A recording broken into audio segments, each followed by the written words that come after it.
Pick Me Driver app side menu. දැන් අපි side menu එකේ තියෙන දේවල් ගැන බලමු. side menu එකට යන්න app එකේ ඔයාගේ ෆොටෝ එක ක්ලික් කරන්න.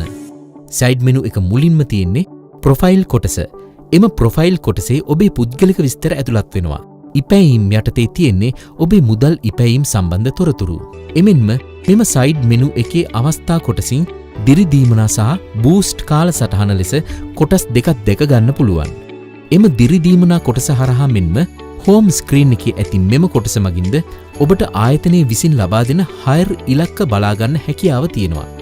ඔබේ හයර් ඉලක්ක සම්පූර්ණ කරලා ඔබට දිරිදීමනා හිමි කර ගන්නත් පුළුවන්. බූස්ට් කාලසටහන හරහා බූස්ට් සක්‍රීය ප්‍රදේශයන් ඔබට දැනගන්න පුළුවන්. මේ බූස්ට් සක්‍රීය ප්‍රදේශවලින් ඔබ ලබා ගන්න හයර් වලට හයර් එකේ ගාස්තුවට අමතරව බූස්ට් ගාස්තුත් එකතු වෙනවා. මේ කොටස් දෙක පිළිබඳව වැඩි අවධානයක් යොමු කරලා ඔබේ ආදායම තව තවත් වැඩි කරගන්න පුළුවන්. සැකසුම් සහ සහාය යටතේ ඇති යෙදුම් සැකසීම් මගින් භාෂාව වෙනස් කිරීමට හැකියාව ඔබට ලැබෙනවා. එමෙන්ම මෙහි ඇති මෙම ලොග් අවුට් අයිකන් එක ටැප් කරලා ලොග් අවුට් වෙන්න ටැප් කිරීම මගින් ඔබට ලොග් අවුට් වෙන්න පුළුවන්.